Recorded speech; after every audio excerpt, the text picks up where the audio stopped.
我的喜服是不是也该准备？舒婉这才明白，宁氏这是铁了心的要给他补办一场婚礼，可他又觉得没必要，就这个了。宁氏虽然也心疼，可想着如今家中钱财都因为舒婉才赚来，更不觉心疼了。拿了布料，生怕舒婉反悔，拉着舒婉便出门。我知晓你不会做手工活，这嫁衣我来帮你做，这种事本该娘家来置办，但咱们情况特殊，也就不要计较这个。你与二郎将日子过好才是正解。你们一大早出门是做什么了？买布料，做嫁衣。谢怀谦眨着眼，唇边勾起一抹不易察觉的笑来。怎么了？你娘她也是村里人吗？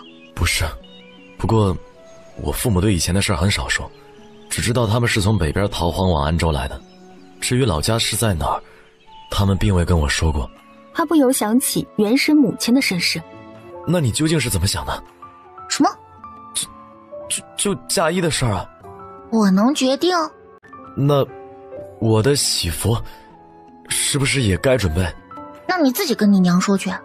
那你决定跟我成亲了？瞧着他期待的模样，成亲就成亲呗。谢怀谦瞬间惊喜，脸上也多了几分笑意。好，那我先出去给大哥帮忙了。成亲啊，成就成呗，不就成亲吗？反正男人又不行，两人同住一屋都这么久了，也没什么区别了。现在买卖的确很好，但光卤肉似乎有些不足。我想，要不要准备一点清凉可口的饭食，能把顾客直接留在咱们店里吃完一顿饭？那就搞凉面，凉面上头切一些胡瓜，再放点青菜，若嫌没有味道，可以浇上一勺子卤汤。好，那就搞这个。舒婉询问几次安全问题。等闲人没人敢在书院外头闹事，而且有黄标往那儿一站，根本没人敢过去惹事了。当然也有人似有若无的想要打探卤肉的方子，都被我挡了回去，不用担心这个。这次你跟他提一下，不卖断了，按照销售的数目分提成。在谢怀谦再三催促下，第二册的画本子总算写完。谢怀谦拿到书稿，第一时间不是去抄写，而是一口气从头看到尾。如何？后面呢？我还没有想好啊。原来写文这么有趣啊，难怪上辈子有那么多人写网文呢。还别说，我空间里的电子产品里头还有不少小说呢，改天得看起来。那王掌柜估计又得催我了。这次你跟他提一下，不卖断了，按照销售的数目分提成，不然我后面就不写了。这非君子所为。我是君子吗？不，我是真小人。可上回说好的要卖断啊，少年，变通一下，跟他商量一下，如果能行，第三册我可以看在银子的份上写得快一点。谢怀谦只能答应。哎，赶紧写吧，不要耽误我赚钱的速度。院子里，黄彪与谢怀慎正忙碌着，他无聊地拿出空间里的手机看了会儿小说。空间里是有充电装置的，这是当年为了末世专门准备的。他心思一动，打开摄像头，给自己拍了张照片。亏他还嫌弃谢怀谦的毫无美感，他也没好到哪儿去。看来吃的还是不够好。空间里的奶粉喝起来，乳铁蛋白补起来，不能光说谢怀谦。怎么，想跟我做真夫妻，却连看我一眼都不敢看？谢怀谦从书肆回来，一进门，这是舒婉啊。此时舒婉闭眼睡着了，他认真地看着舒婉，心里酥酥麻麻的，看着她长长的睫毛，甚至忍不住伸手去摸一下。突然间，舒婉双目睁开，将谢怀谦吓了一跳。你醒了？我刚才看到有一只蚊蝇，对，蚊蝇。舒婉却被谢怀谦这副模样吸引住了，舒婉将人摁在炕上，俯身亲了下去。怎么能这么勾人呢？唇齿交缠，如火如荼。谢怀谦只觉浑身酥软，鼻端只剩下舒婉身上淡淡的香味儿。两人虽然吻过，却都是浅尝辄止，如此这般交缠，却还是头一回。谢怀谦只觉身在云端，飘飘然的，快活极了。他本能的想要更多，一双手不自觉地扶住他的肩头。下一刻，舒婉却往下一探。谢怀谦猛然意识到他的意图，顿时有点愤，伸手扯过毯子盖在自己脸上。他不行，舒婉在试探他行不行。你是在跟我冷战？说话，不说话能解决问题吗？你明知道我，为何还要那样？试试。他知道不该跟舒婉闹矛盾，如今谢家所有的一切都因为舒婉才得来的，没有他，他们家可能尚且吃不饱饭呢。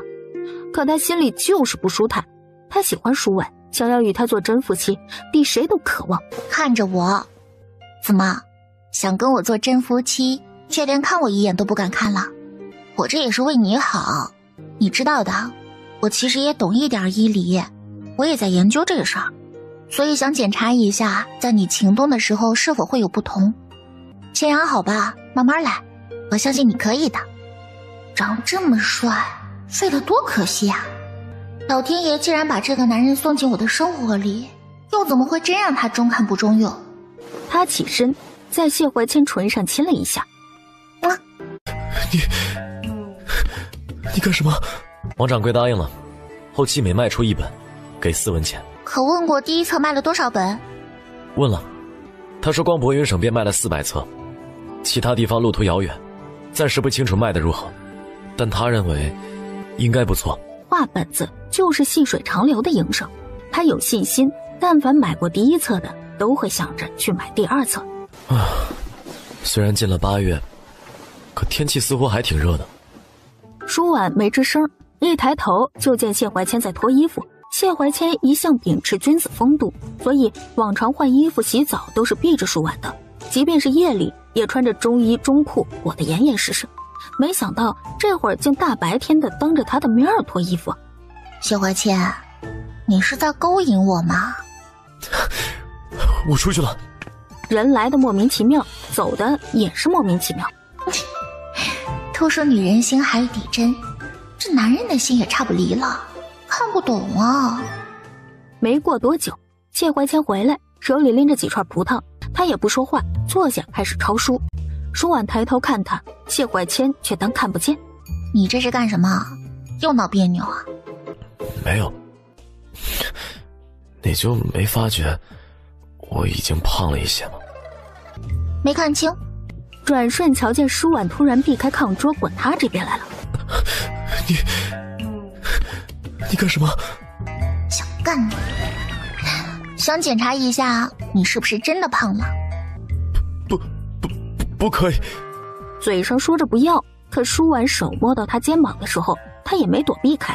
似乎是胖了一些啊。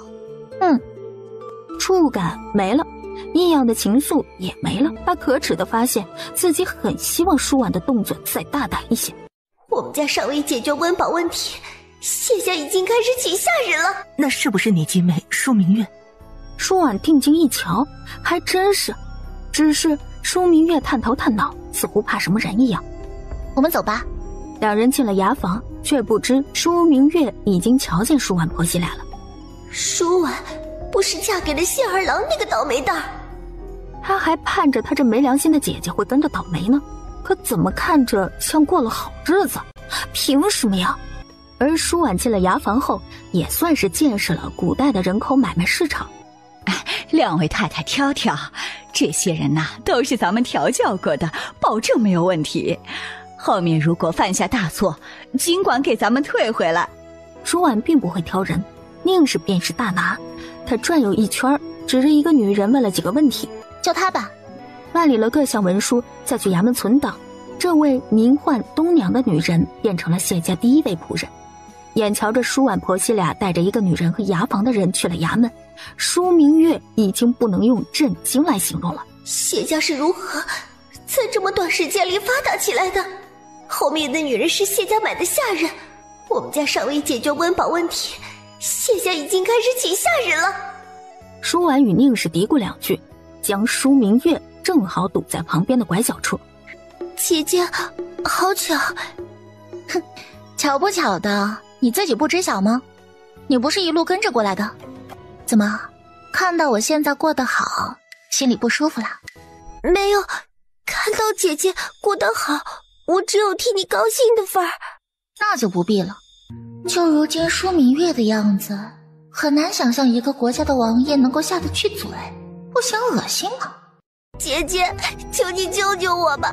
爹要卖了我，你救救我好不好？你可是父母的好女儿，父母也是逼不得已才要卖你的。你作为父母的女儿，父母生养你一场，你别怨恨他们，他们也是没办法呀。舒明月呆住，这些话可不就是当初父亲卖舒婉时他说的吗？很抱歉，我没有什么共情能力，只觉得畅快。这难道不就是报应吗？明月妹妹如此聪慧，定不会轻易认命，所以我相信明月妹妹定会解决麻烦的。你就好心借我5两银子，就当救了我这条命。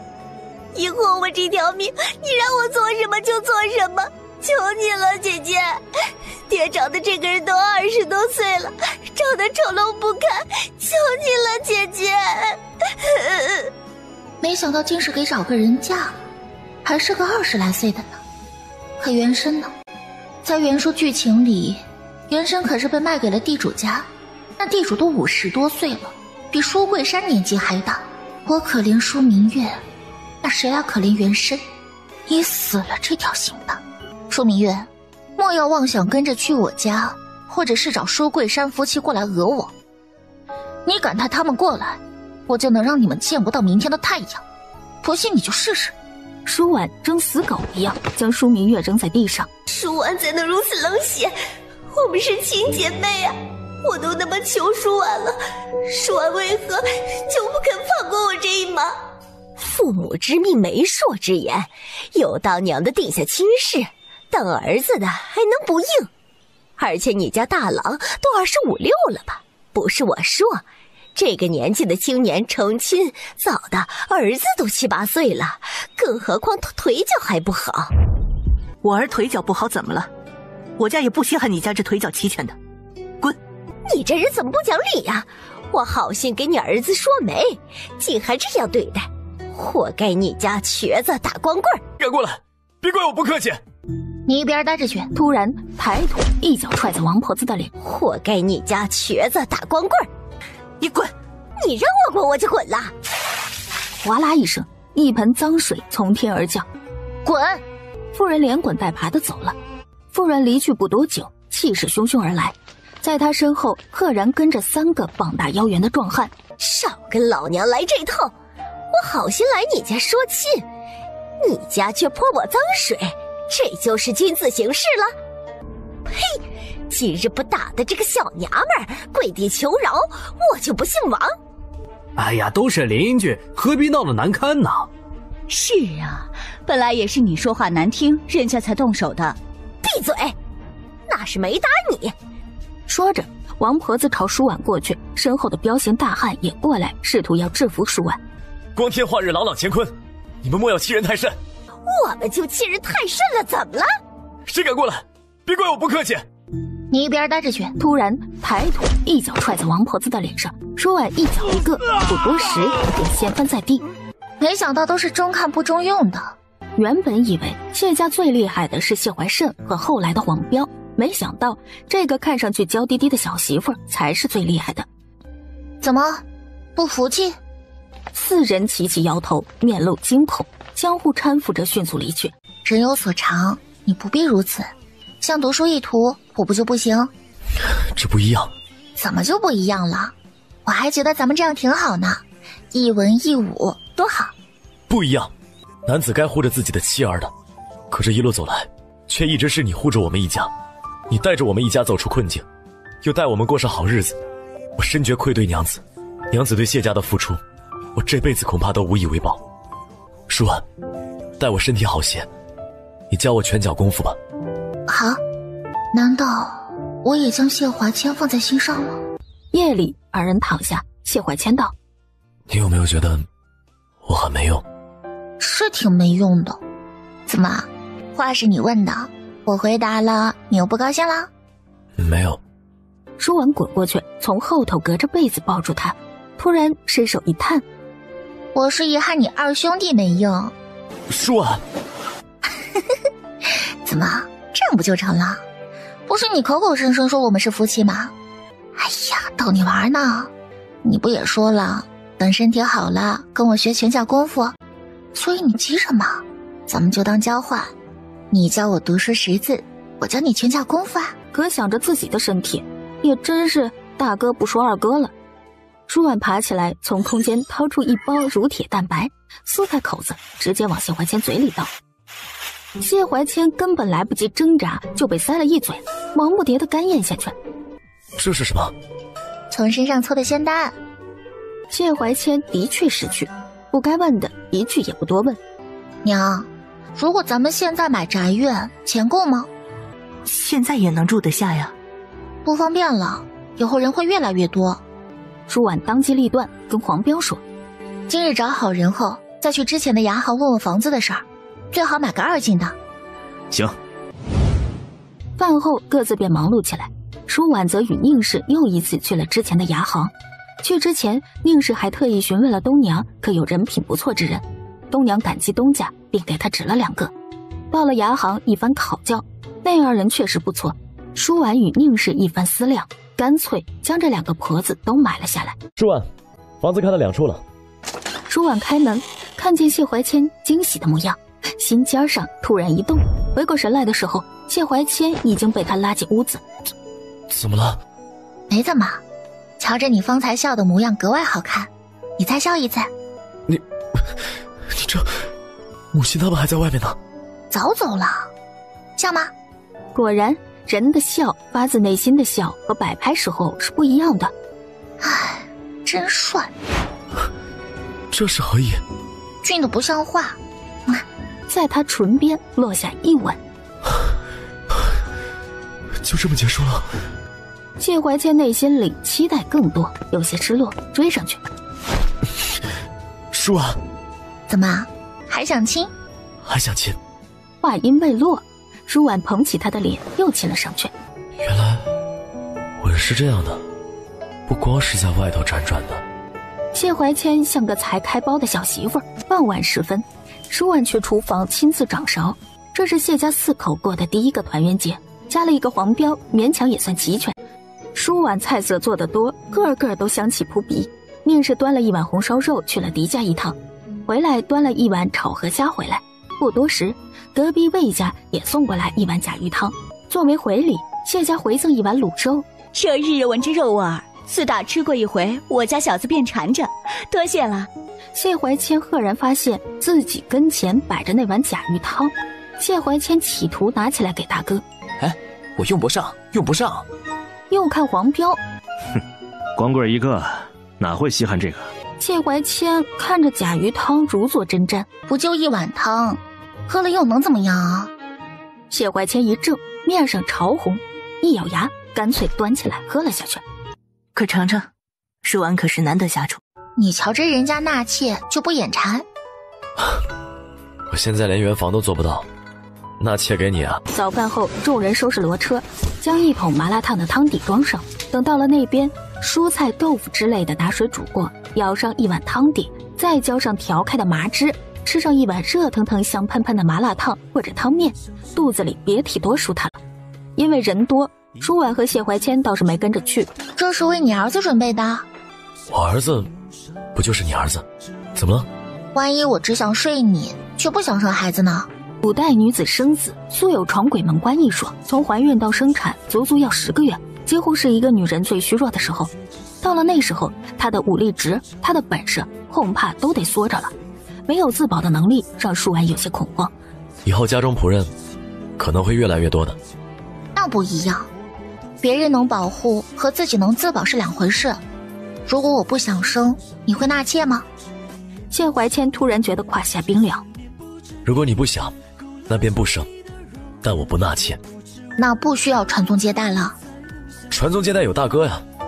既然我们2人是亲兄弟，那谁生孩子传宗接代不行？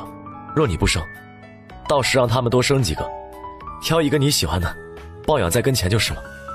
你瞧这人家纳妾就不眼馋？我现在连圆房都做不到，纳妾给你啊。兴许很快就好了。别忘了腊月里，我们就要重新拜堂成亲的。那你不纳妾了，如果没有孩子，你也接受了？我不接受又能如何？谢怀谦突然抓住舒婉的手，将她的手隔着薄棉衣搁在她胸口上说：舒婉，我说过，既然与你成为夫妻，只要你不主动离开，我这辈子都只认定你的，这里也只有你。孩子有固然是好，可若怀孕生子让你不安，那便不生。没有你，我可能终身也就一个人了，妻子都没得娶，更遑论儿女。所以有了你才有如今的谢家。如果有一日你违背誓言，你哪里背叛，我给你切哪里。有了你才有如今的谢家，才有了今日的谢怀谦。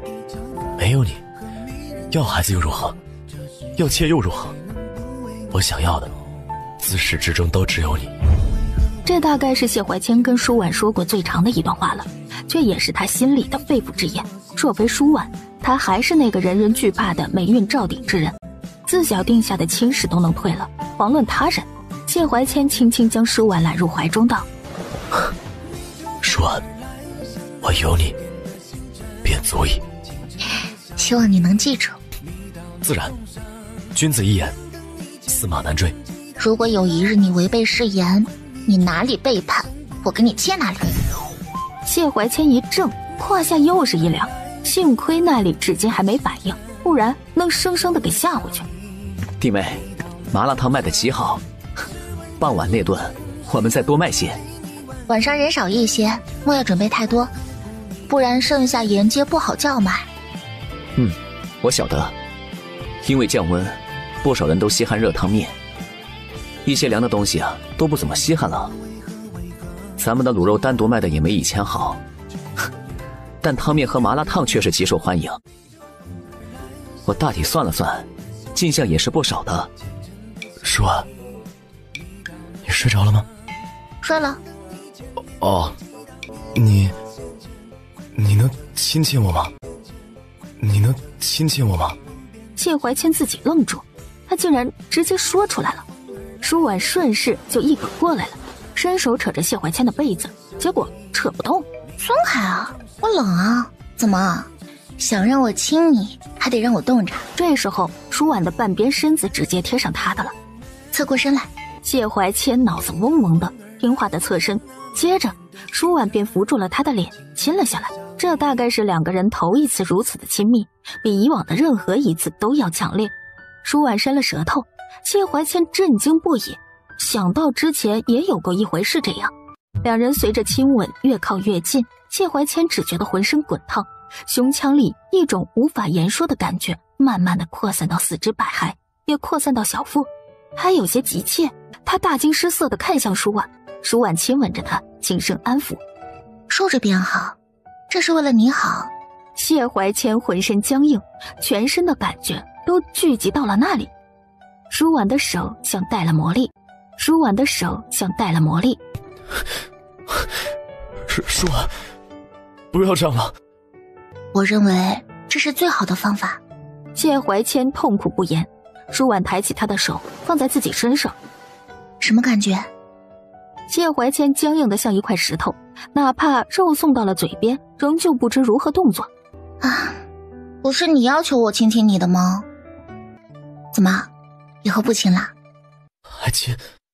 似乎下了决心，谢怀谦突然掀开被子过来舒婉这边钻了进来。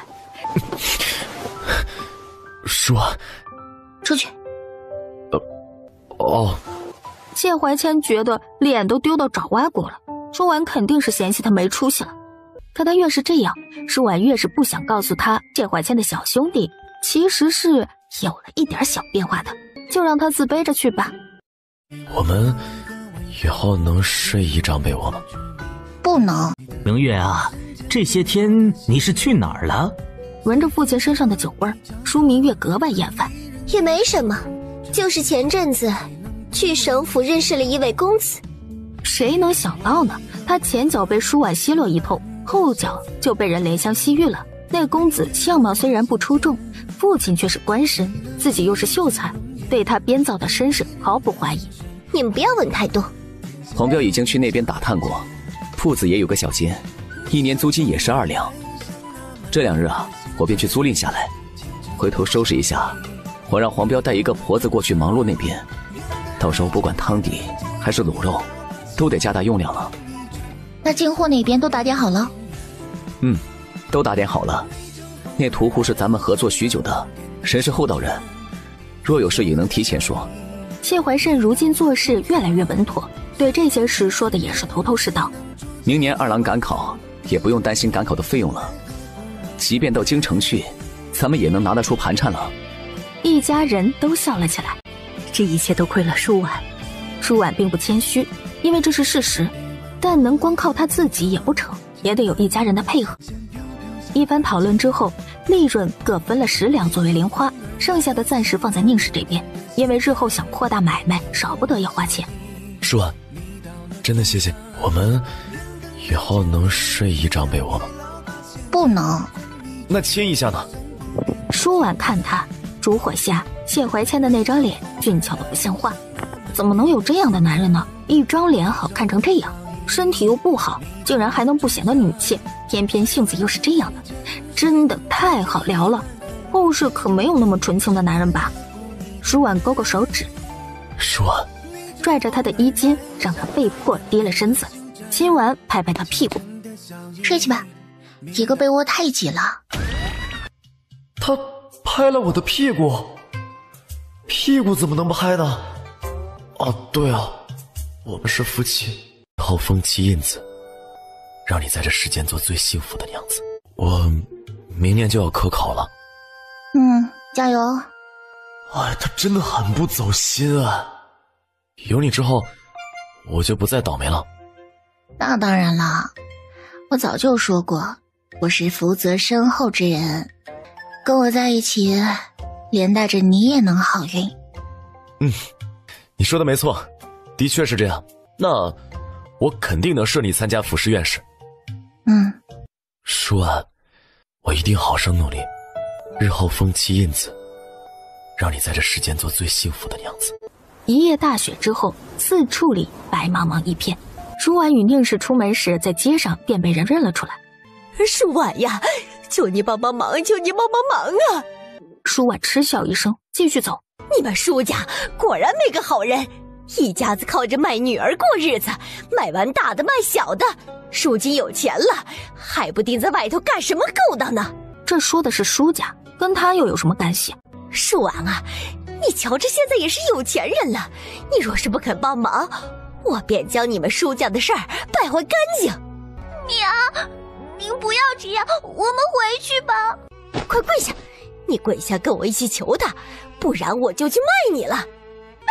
娘，不要！妇人似乎发了狠，一巴掌接着一巴掌打在女儿身上。你只管卖儿女，与我们何干？都是逃荒出来的，谁家日子又好过？即便我家过得好，又岂是欠了你们的？说完，宁氏拉着舒婉便走。舒婉，你不敬父母，不管弟妹，你……话没说完，舒婉已经一脚踹过来。舒婉，你好没人性啊！竟眼睁睁地看着同乡饿死，你实在没良心啊！现二郎枉为读书人，竟这般狠心，纵容妻子罔顾乡邻的性命啊！你这人好不要脸！当初舒婉在家过的是何种日子，你怎能如此说？谁家的银子也不是大风刮来的，你们自己不做人，又何苦说我们如此？舒婉啊，父亲来看你了。你们自己不做人，又何苦说我们如此？当初哄抢敌家粮食的不是你们，喊打喊杀让我谢家滚出队伍的难道没有你们？如今瞧着我谢家缓过劲儿来了，又舔着脸来哀求，你们哪来的脸？待到巡修前一日，谢怀谦特意往白鹿书院走了一遭，邀请徐正贤与尹广庆来家中做客。待午时，徐正贤与尹广庆便来了，二人各带了一份礼。徐正贤送的上好的徽墨和纸张，尹广庆则送的上好的毛笔以及一方砚台。除此之外，二人还各给宁氏带了一份点心，考虑得格外周到细致。好霸道的味道。谢氏兄弟作陪，四人围聚在桌前，肉还未放入口中，外头却又来了人。两位先用着，我这边去瞧瞧。瞧见了门外之人，面色一下子不好了起来。贤侄啊，我们今日过来就是为了看看舒婉。话才落，就见舒婉从西边厢房出来。舒婉啊，父亲来看你了。舒婉啊，父亲来看你了。舒婉打量一眼舒桂山，瞧见他身上穿着细布衣服，倒像是改头换面了。想起之前舒明月之事，舒婉心里隐约明白几分，这是凭借女儿一步登天了。你笑什么？你就不羡慕你妹妹的归宿？既然你那宝贝女儿找到了好人家，那你还来做什么？只为了炫耀？那你未来女婿可是下了3书6聘，可是堂堂正正迎娶进门呢。虽然舒婉对那徐子睿并不熟悉，但听闻徐家在省府布政使衙门做一小官，这等人家在官宦中不显眼，对于普通百姓而言却是难以攀登的高峰。这样的人家能瞧上一家逃荒而来的农户，以舒家的家世，舒明月能给徐子睿做妾就不错了。正妻之位想都不用想。舒婉，你再如何也是我女儿，是我生的，这是割断不了的。你如此羞辱妹妹与父亲，你脸上就有光了？我与你的父女情分早就断了，用我的卖身钱也得看看有没有这个命不是。我与你的父女情分早就断了，你们一家既然有了好日子，那日后也不必再来。况且我是被你卖给谢家的，往后我便是谢家妇，与你有何干系？你若识趣，往后井水不犯河水；若是不识趣，哼，如何？你还能杀了我不成？方才还带着笑意的舒婉，却突然一个近前，一手掐住舒桂山的脖颈。在这一刻，他几乎可以断定舒婉对他是起了杀心的。弟妹，舒婉猛地撒手，将舒桂山扔进门口的雪地里。我若是你，就夹起尾巴，老老实实做人。舒桂山挣扎着起来，离这舒婉远了一些，才问道：那大符是我打的，是我废的。你知道为何村长知道你有金镯子吗？他都不需要再说，舒桂山便明白了。是你？是我。想用我的卖身钱，也得看看有没有这个命不是。舒桂山已经一句话也说不出来，转身便朝胡同外跑去。他回去会不会乱说？他不敢。回吧，天冷了。客人走了。才送走。我给他们带了一些卤肉，但他们的礼物过于贵重，往后恐怕不好还礼。我瞅着他们是真心与你交好，带来的东西啊都是你需要的，你且收着。我观二人好吃，不如往后咱们有了新鲜的吃食，便给他们送一份过去，如何？舒婉，你真是个好妻子。舒婉，现在11月了，娘说你的嫁衣已经做得差不多了，我的喜服也快好了。所以呢？所以，舒婉，我们快成亲了。谢怀谦突然伸手抱住舒婉，舒婉一怔，突然爬起来伸手扒拉她的衣裳。谢怀谦懵了。啊？怎么了？婚前检查。看了一眼，觉得过于大胆，便赶紧放下。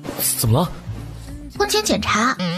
舒婉动作太快，而舒婉的手已经摸在他胸前。舒婉，有肌肉啦。何谓肌肉？那这就是肌肉。那你喜欢吗？我是壮了一些的。从炎炎夏日一直到寒冬，谢怀谦练习8段锦从未有一天懈怠，后来又加了军体拳，谢怀谦打的也是有模有样。喜欢啊。他稀罕的不就是穿衣显瘦脱衣有肉吗？如今谢怀谦越变越好，又有那么一张俊俏的脸，他很难不喜欢。那检查完了吗？啊，舒婉，这里也得检查。谢怀谦脸红透了。要看吗？谢怀谦哪里有脸看？其实是有变化的。我出去一趟。你这几天似乎每日都出去。出门会有。舒婉虽然有好奇心，却不愿多管。只要谢怀谦不是出去花天酒地，只是出门，他才懒得管呢。而且谢怀谦一出门，舒婉便开始从空间里倒腾吃的，什么辣条、火腿肠的都得来点。以前那么嫌弃的东西，到了这古代真是馋得不行。而谢怀谦出了门，却一路往医馆去了。那大夫见他来了，便引着去了后堂，一根根的银针扎上。谢怀谦的内心也从开始的羞涩到如今的心如止水，不知道是不是他的错觉，他觉得自己的热力比以前强了。扎完针，谢怀谦去外头又买了一份糖炒栗子和一串糖葫芦，这才回去。哎，舒婉，你放着，我来收拾。这是做了什么亏心事了？没有。突然将书本掀开，露出里头的画面。谢怀谦不禁捂脸，舒婉也是呆住。我去，千算万算，没料到谢怀谦竟然看了这个。是我的不是。你看了？看了一页，觉得过于大胆，便赶紧放下。我是看看你醒了没有。还有事儿？就是我们今天要成亲了，觉得过于大胆，便赶紧放起来了。我跟你说，你看归看，但你若胆敢跟着去外头，那就别怪我不客气。谢怀谦是他看上的，那这肉就算烂在锅里，那也得是他的。我自然不会的，我当日说的话这辈子都不会忘记。除了舒婉，我谁也不要。你记着便好。初8这晚上，宁氏还是给舒婉送来了聘礼，20两银子，另外还有一个镂空的金镯子。这份聘礼可是不轻了。拿着吧，咱们不计较这个，这是你应得的。说句实话，咱家如今的家当不都是因为舒婉才赚来的？如今只拿了这些出来，已经是亏欠了你。晚上2人躺下，谢怀谦看着舒婉，神色复杂，又带着期待，好几次看向舒婉时都带着羞涩。你这是什么眼神？啊，没事。谢怀谦忙翻身过去，他其实在想的是明晚的洞房花烛夜。针灸了好一段日子，大夫检查过后说已经没什么问题，能不能成事儿那就看造化了。初9天一亮，谢怀谦便醒了，舒婉倒是睡得安稳。谢怀谦轻轻地到了舒婉旁边，趴在一边看着舒婉的脸，眼中的笑意挡都挡不住。许是谢怀谦的眼神过于炙热，舒婉睁了睁眼。我是看看你醒了没有。还有事儿？就是我们今天要成亲了。是啊，要成亲了。那你想好了吗？想好什么？就是跟我做真夫妻，跟我过一辈子。舒婉不禁笑了，眼睛忍不住乱瞟。那你行了？如果不行，那怎么成真夫妻？我也不清楚。那说这些也无用。舒婉，我来迎亲了。吉时到了。舒婉，女子出门子，本该兄弟背着出去，咱们家特殊，今日便由我背你出去。他伏在谢怀谦的背上，谢怀谦仍旧稳稳的。那我要走了。嗯，好。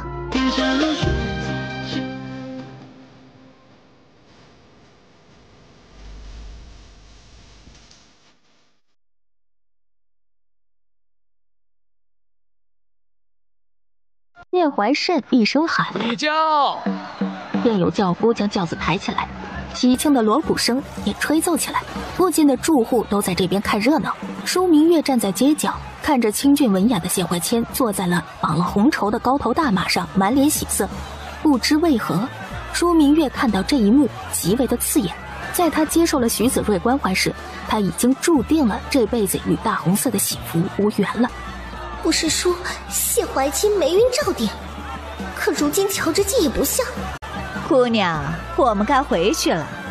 不得不说，谢家给足了舒婉体面了。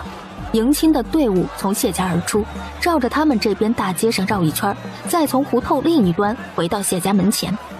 待花轿停了，谢怀谦亲自将轿帘掀开。舒婉，我带你回家。而后带着舒婉跨火盆进门，堂屋里在父母那里坐着宁氏，拜天地，拜高堂，最后夫妻对拜，礼成了。舒婉和谢怀谦在众人的见证下成亲了。谢怀谦牵着舒婉的手入洞房，以前电视剧里看到的情形，竟也发生在他身上了。生吗？这是问他要不要生孩子，然而不待他反应。大娘莫问这话，晚辈身体不好，婉儿说生与不生都为难。竟然有人公然承认自己可能不能生。可看过大夫啊？已经看过，但尽人事听天命，有则感念婉儿恩情，没有也只有我对不住她的份儿。舒婉，今晚是我们的洞房花烛夜。我知道，你是好的，你们夫妻都是有福之人，说不定老天就会让你们有呢。众人嬉闹着让谢怀谦先盖头，谢怀谦拿着撑杆，神情紧张，手指头都颤抖了。本就知道舒婉漂亮，不想上妆后漂亮成这样。新郎官这是看傻眼了。新郎官且先去敬酒，我们说2句话也便出去了。大家快落座，别拘束。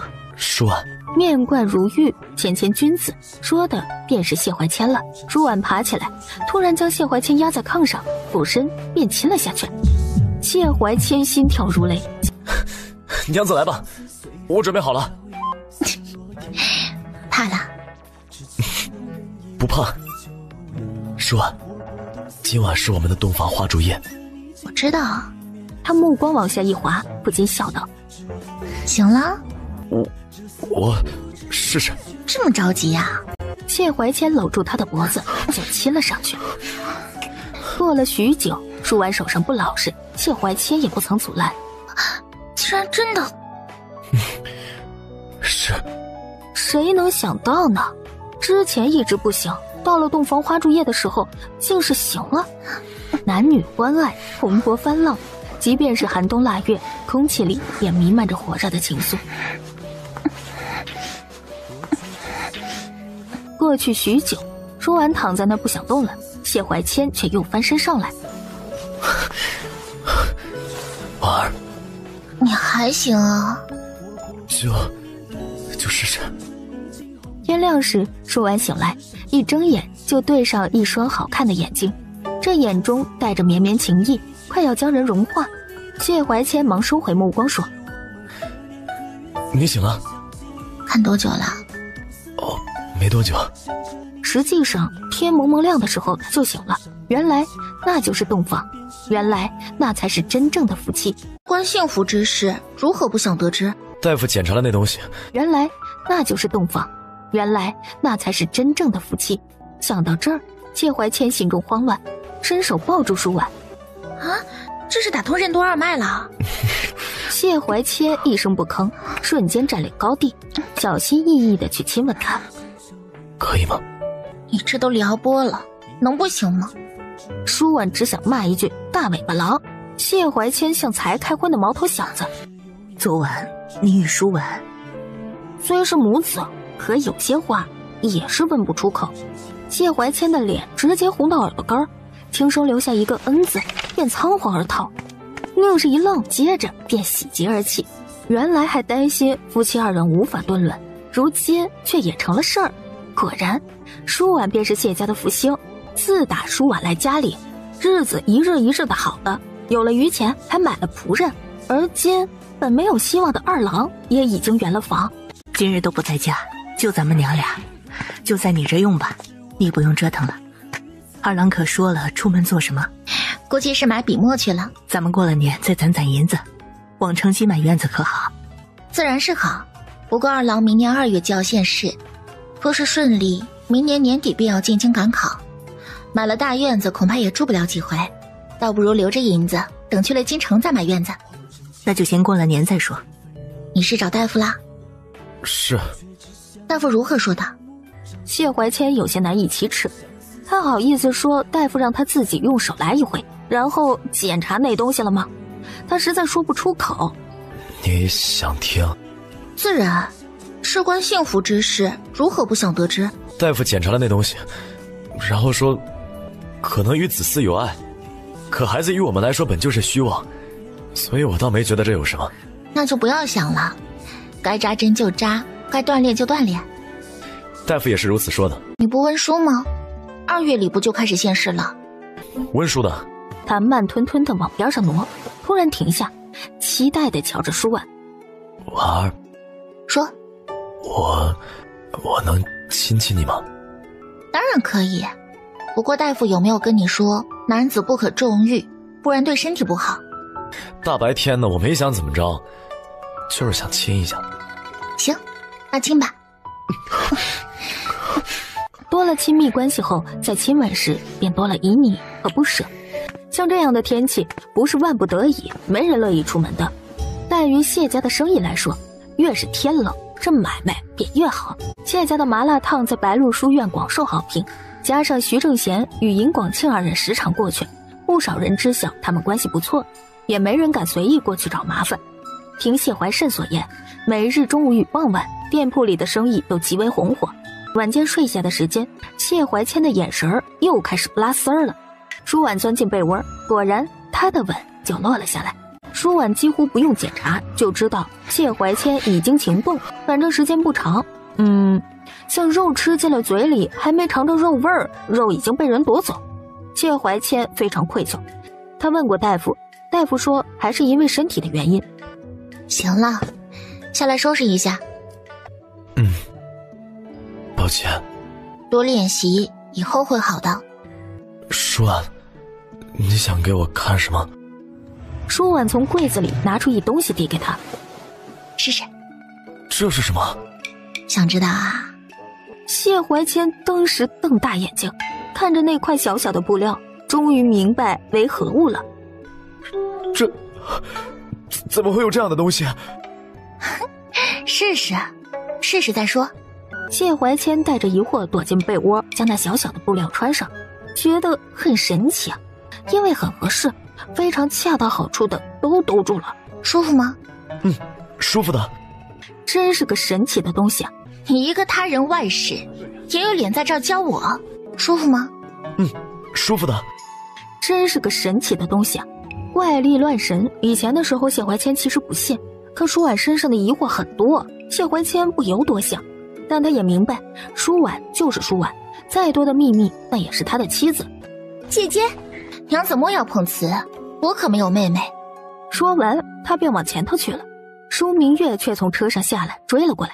姐姐不愿意认我也没关系，大爹那边你当真不管了？他是死是活与我何干？我可是被卖又断绝关系之人。听闻谢二郎年后要参加科考，若被人告到衙门说他妻子不孝，会如何？舒婉回头想都不想，一巴掌扇在舒明月脸上。你敢打我？回答他的又是一巴掌。娘子，你怎么样了？你这婆娘好不讲理！我家娘子好心喊你一声姐姐，你怎能说动手就动手呢？让开一下！舒婉拽住舒明月的衣服，啪啪的就是几巴掌，将舒明月揍得鼻青脸肿，哭嚎不止。你一个他人外室，也有脸在这儿教我？我被家人卖掉，又被签了断绝关系的文书，现下瞧着我日子好了，又想凑上来，呸！说完，舒婉回头就走。周围的人对舒婉的话大为震惊，对上舒明月直接指指点点。回到家中，谢怀谦看出他的不愉快。怎么了？没事。画本我已经抄录完了，明日我便送去书肆，年前大约还能印刷出来的。舒婉，你若生而为男子，那科考于你估计也是手到擒来了。我若为男子，你也为男子，我们俩还能在一起吗？也不知两个男子能否洞房。这话我收回。腊月很快过了半，小年儿也是悄然而至。舒婉一早仍旧睡觉，谢怀谦早早起来，又是跑步又是打金刚功，全部完成才将舒婉喊起来吃早饭。起来吧，今日是小年。舒婉嗯了一声，谢怀谦站着不走，突然问：你有没有觉得昨晚我尝了那么一会儿？舒婉一呆，旋即笑了起来。谢怀谦反而不好意思再问，忙掉头出去了。要不下次掐个秒表？想想都觉得可乐。吃了饭与我一同出门逛逛，置办年货如何？行。过年的衣裳今年多做2件。要不我陪你们一块儿去？今日是我们婆媳出门，你跟着做什么？改日你们夫妻再一起出去便是。行吧。两人才出门，却有人找上谢家。徐兄怎么有空过来？瞧着谢家院子狭窄，房屋也少，心中不由轻视。哎，说起来，咱们也算连金了，是不是啊？这话在下不敢应。谢兄是瞧不起我？不，嫂夫人可是大家闺秀，我家娘子出身农门，如何成为姐妹？徐兄这话可莫要说错了。哎，我有一外室，名唤舒明月。据他所说，与你家妻子乃是同父异母所出，所以说啊，咱们二人也算连襟。这话在下也不能应。我妻子早就脱离舒家，舒家也写下断绝关系的文书。那么，我妻子与舒家早就没有关系往来，是以徐兄说的不对，日后可别在别人面前说这个，在下是不认的。你是嫌弃我？不，谢怀谦早就得罪过他，又岂会怕再得罪一次？先不说对方来意如何，就凭徐子睿能说出此等话来，谢怀谦岂会与对方交好？而是本就没什么关系，与其攀扯这些自降身份，不如以文会友，以文相交。徐子睿今日过来，本就想羞辱谢怀谦，奈何他不顺着他话说。那既然如此，咱们就说个正经。今日我去外事院中，发现他被人打得鼻青脸肿，好不凄惨。即便有血缘关系，你首先也是谢家妇，再是舒家女，那真是可怜。我细问之下，说是他同父异母的姐姐，因为一言不合打的。那可真是不幸，但与我家有何干系？那我便说得明白些，打他之人叫做舒婉，你可认得？自然认得，那是我娘子的闺名。不过，徐兄作为外男，直呼我娘子名讳，似乎有所不妥。我说的是你娘子打了我外室之事，那你有何可说？我娘子虽打了人，但她并非轻易动手之人，除非是对方说了什么不该说的话。徐兄可知你家外室说了什么，惹得我娘子大动肝火？哼，我不知，但我只知道你娘子打了我外室。那徐兄不如回去问个清楚再说，省得冤枉好人。嘿，打了人还能称为好人？既然谢兄不承认，那我也只能咽下这亏了。告辞。不送。怎么不休息啊？上午有客人来，招待了一会儿，浪费了时辰，这会儿再补上。谁？徐子睿。来找事儿的？那日你出门碰上舒明月了，他是说了什么话令你不快动了手？舒婉抿了抿唇，将舒明月的话说了。谢怀谦也不禁皱眉。他们乐意去告，那便去告。衙门是讲究证据，咱们当日白纸黑字写得清楚，也有人作证。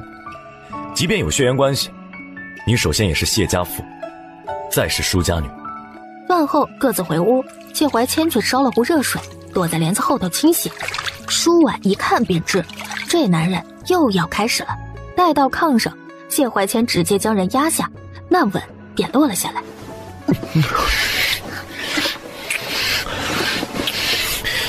你就是个妖精。谢二郎，你过来这边，所谓何事？他双眼警惕地看着舒桂山，可不觉得平白无故的这人会出现在这里。啊，没事儿没事儿，就是想舒婉了。我本想去看看他，但他对我这个做父亲的误解太深了，便没能过去。唉。他说话时眼睛偷偷地瞥着谢怀谦。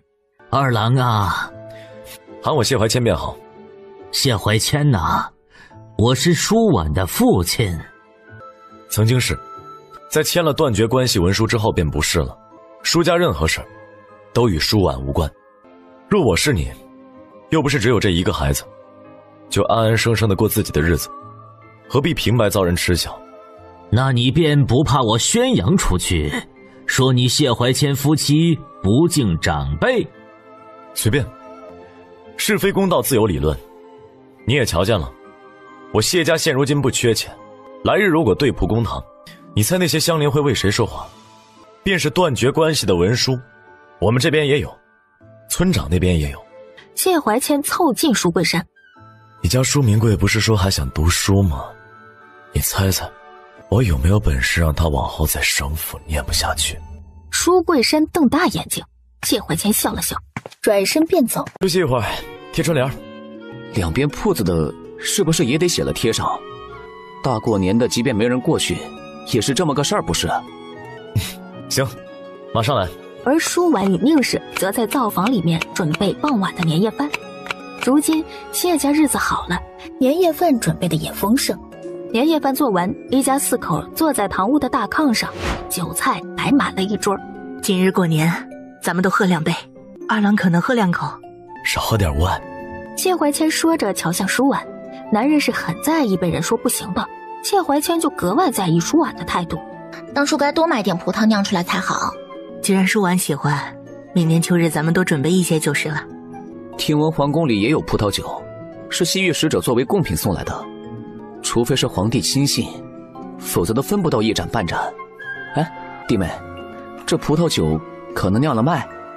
舒婉笑了起来，她发现谢怀慎真的适合经商，现下连商机都能看出来了。能卖是能卖，但现在不是时候。像这东西本就流传于皇宫贵族之间，物以稀为贵，一旦咱们开始卖了，必然会有人不悦。况且这东西金贵，咱们无权无势的，岂不是容易让人盯上？那还是算了，咱们现在的小本生意虽然与大财主无法相提并论，但是吃喝不愁，赶考也够用，没必要犯险。只需要二郎努力科考当官，一步步的爬上去就是了。等他爬上去了，那就是咱们的靠山。谢怀谦若能考中状元，那是不是就能叫状元酒了？来，为我们的新生活干杯！舒婉的手艺极好，4口都吃得肚圆。用完年夜饭，外头鞭炮声更多了。谢怀慎兄弟俩去门外挂上鞭炮，也噼里啪啦地响了起来。宁氏瞧着兄弟2人，很是欣慰。这是我一辈子都想不到的好日子了。舒婉听着周围断断续续的鞭炮声，心情一片宁静。瞧着谢怀谦温和的模样，突然有点口干舌燥。谢怀谦，怎么了？要不要来一场？谢怀谦眼睛快速眨了眨。现在？对，就现在。谢怀谦瞧着烛火掩映下巧笑嫣嫣的舒婉，心快速的跳动。他嗓子有些干燥，半晌说：好。这是2人从未尝过的姿势。谢怀谦靠上来时，舒婉的心跳都漏了一拍。隔着外头鞭炮声，舒婉与谢怀谦相互攀附着，奔向高峰。谢怀谦，谢怀谦，我在。后半夜，各处的鞭炮声都歇了，舒婉与谢怀谦痴缠一回，这才搂抱着一起睡去。初一早上，鞭炮声又多了起来，院子里似乎有人起身了。谢怀谦难得没有早起跑步锻炼，拥着舒婉却是一动也不想动。怎么了？今日不想遵守大夫的要求了？偶尔一次，兴许也可以。真的想要啊？偶尔一次，兴许也可以。真的想要啊？突然，他翻身上来，咬着舒婉的唇道：好娘子，给我吗？舒婉气笑了，竟没发现这男人还有耍赖皮的潜质。大年初一的早上，谢怀谦吃到了从未吃过的甜头。给，婶婶给你们的红包。还不赶紧谢谢婶婶？谢谢婶婶。今日早上听闻，有一处宅子昨晚被人堵了，被正头娘子抓个正着，闹了好大一场呢。据说那外室被打得不轻，鬼哭狼嚎了一宿。嫂子说的该不会是舒明月吧？啊，只说那男子姓徐。那便是了。也就是说，昨晚舒明月被人打了一顿，可惜了。再坚持几个月，说不定就能碰上那脑残的王爷。如今成了外室，这种事瞒不了人，即便他再救了王爷也是不成了。姐夫，公子还是莫要乱攀关系的好。我们谢家与你家可没有什么亲戚关系。谢二哥，今日是初2，姑娘家回娘家的日子，爹娘在家等候多时，却不见大姐姐和谢二哥回去，便遣我前来问问缘故。舒明贵，你在村里时也曾读过几年书，也该知晓礼义廉耻。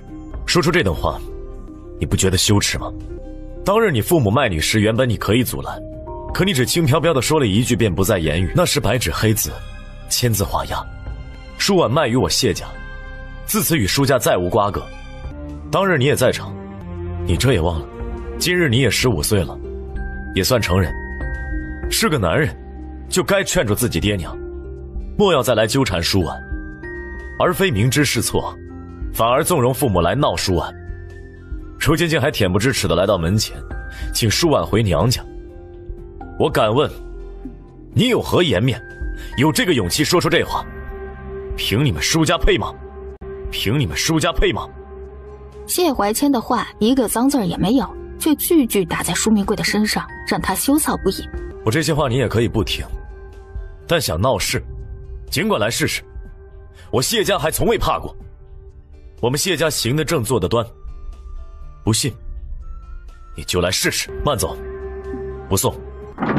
门砰的一声关上。哎，米贵，如何呀？爹，我们回去吧。大姐她已经卖身于谢家，与咱们没关系了。老子是舒婉的亲生父亲，卖身又如何？卖了身便能不管爹娘死活了？突然门被打开，一盆冷水从院中泼了出来。继续骂。爹，我日后还是要读书的。舒桂山被拖走了，舒婉将门直接关上。你刚才训斥的挺好的，我们还真能让他们威胁不成？哼，我自然是不怕。什么狗屁娘家，我能稀罕？怎么了？我突然发现你嘴巴其实挺厉害的。凭你们舒家配吗？并没有。我怀疑你在我跟前就是装的。舒婉，我没有。你有？那你说有就有吧，我就是为你鸣不平。你是我娘子，我心疼你以前之事。正月15日，谢怀谦带了第2册画本去了一趟书寺，回来又拿回来10两银子。王掌柜说，要不是过年他早就上门催促了。第1册年前和年后卖得极好，又加紧印刷了一些，后续还得有。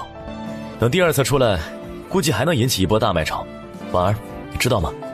外头之人都说白莲先生有不世之才，甚至还猜测白莲先生是哪位赶考的书生，亦或者是位秀才举人呢。